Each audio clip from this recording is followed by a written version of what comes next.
Hi, welcome. On this video, you're going to see me again doing service dog training with Tiny. And on this exercise here, you're going to see me actually having Polly out and about, okay, kind of roaming around here, as I'm continuing to advance the relational changing script with Tiny.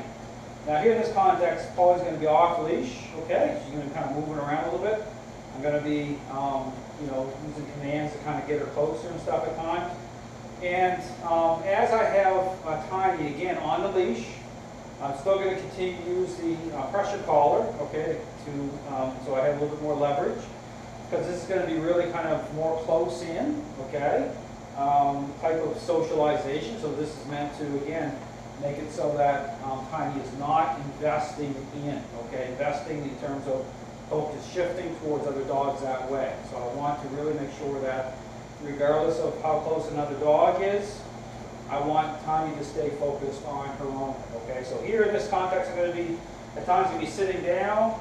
I'm going to have Tiny in a down position at times, because it's very helpful to do lots of downs with the dogs when you're advancing this type of a script, as I call it. When I talk script, I mean just how certain interactions kind of tie together, okay, to speak the right language to a dog. So it's a basic type of interaction, okay. I'm doing the same thing over and over again, which Tiny understands the intent of what I'm doing. So the whole thing about agreeableness, okay, is agreeableness based on a process that's going to advocate correctly, okay, going to Fabian in terms of reconciling the role of influence in these interactions.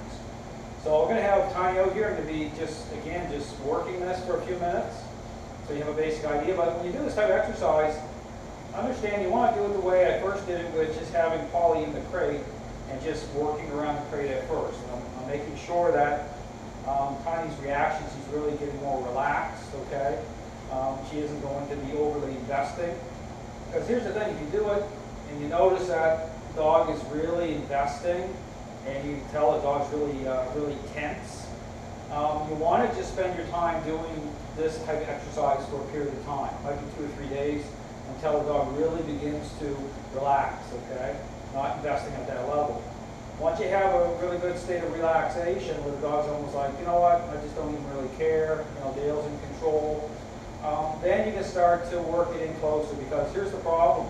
If you're not careful, especially when you know the dog already has control issues, okay, you want to, there's a sequence I go through, so if you're working this too quickly and the other dog's here, and you're not really paying attention to certain things, you're not getting good feedback because of just maybe the methodology isn't quite where it needs to be yet based on your skill set, you may not be getting enough information to know when bad things can happen, and suddenly you have what I call flashover, and the dog's taking a trip to the vet because the dog's been injured, okay? So you always want to do this really, what I suggest, if you're not certain, then err on the side of caution, okay? Take your time with these type of exercises.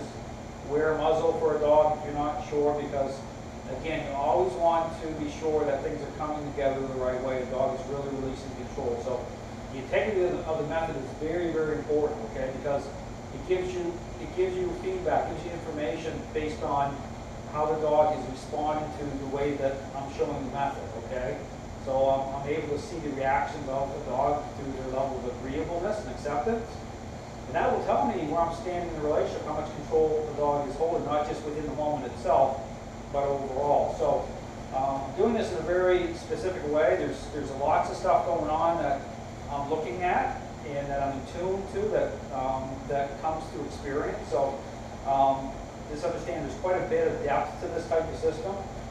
And so you want to make sure when you're developing it, you're really spending the time to make sure that you're getting the right feedback, okay, to know when to advance it, okay. So here, again, I'm just sitting down like I would be, say, Tiny's owner's at wherever, a store, an airport, wherever, and I want to get, Tiny, so that Tiny is just relaxing, being very agreeable, okay, staying focused on the owner, regardless of what's going on. So this is kind of increasing expectations. So I've done this type of exercise in other videos. You'll see very similar type of exercises.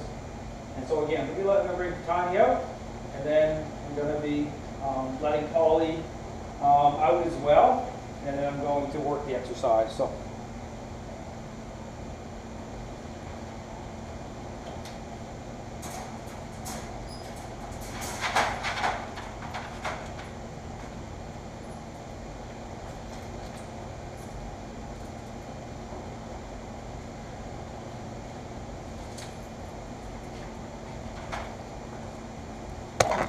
Same thing, I'm just going to bring her out.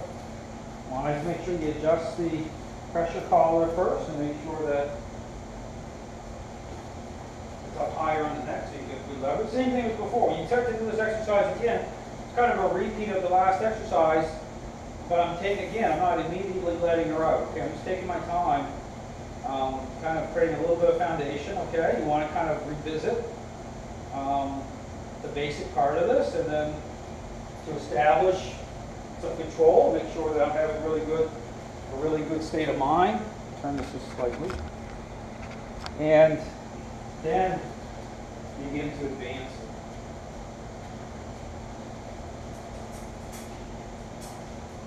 Opens out. At first here, I'm just letting her kind of move around here a little bit. The thing that keeps this safe for Polly is dogs really sense whether or not you're in control or not. So here, same thing, I'm focused on, in this type of exercise, you really want to focus on the dog that is in need of the most issues, which is the dog that you're handling. Polly's moving. And all I'm doing here with Polly, just kind of somewhat keeping her, within my area here a little bit. This is just a relaxed exercise.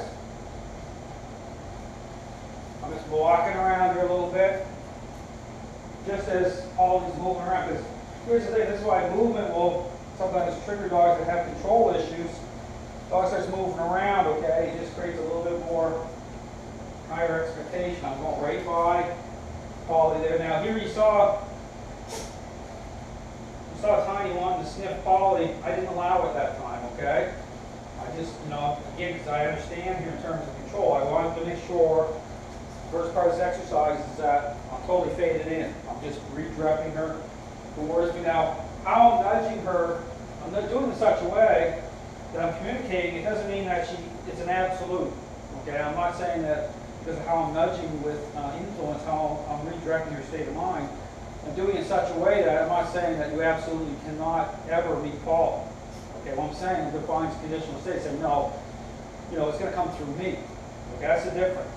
So it's a conditional state. So if I really, which I would never do, but if I just really cranked on Tiny really, really hard, that wouldn't be a good thing anyway, but that would be more of a never do it, okay, and communicate that way, but that's not how this is done, okay?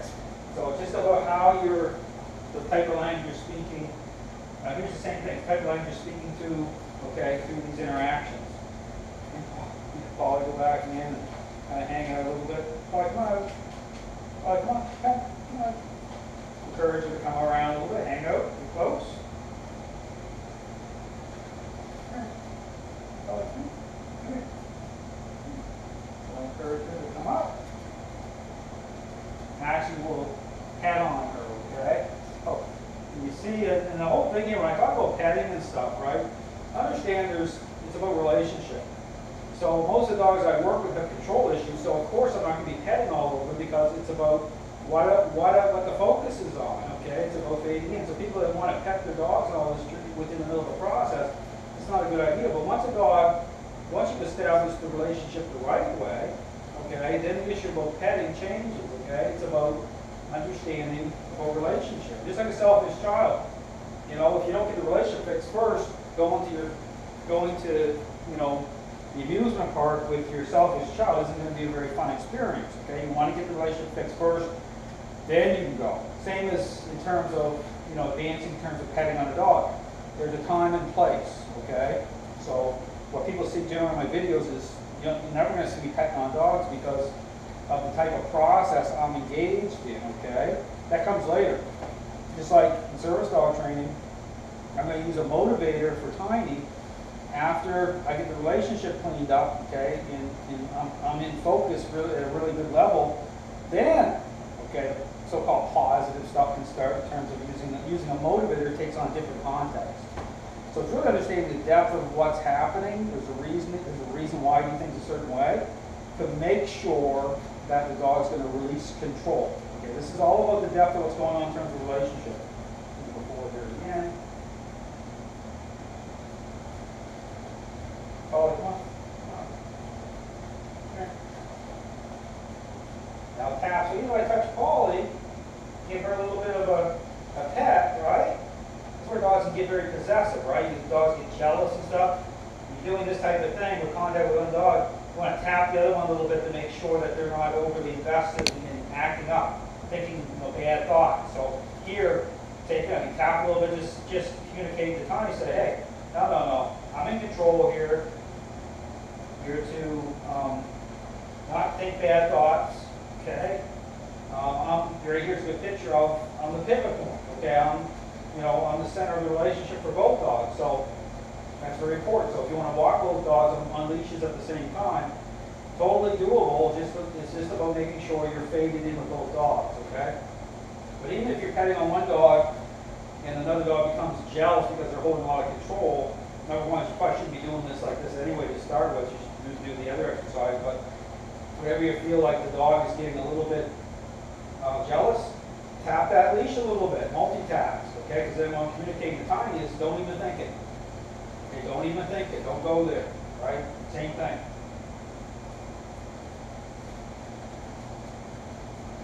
So doing really, really well, Tiny, as you can tell, very relaxed. Right, very relaxing. Now I'm starting to use commands a little bit. And Tiny is starting to default into a sit. But here's the thing, you want to get this level where the focus is on me and like Tiny's just like letting it go. She doesn't care that Polly's out here. This is just the new normal. She's not trying to gain fulfillment or control that way. Because she knows I'm in control. Polly, come around here. Come on. Polly, come here. Polly. I'll tap a little bit, see this? Tap a little bit. I'm still not going to let Tiny, I'm still going to tap a little bit. Polly, come here. Want to kind of float around here a little bit.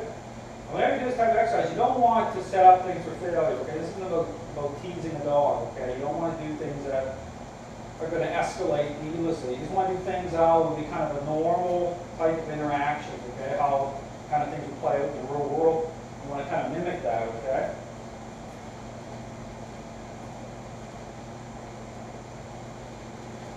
Okay.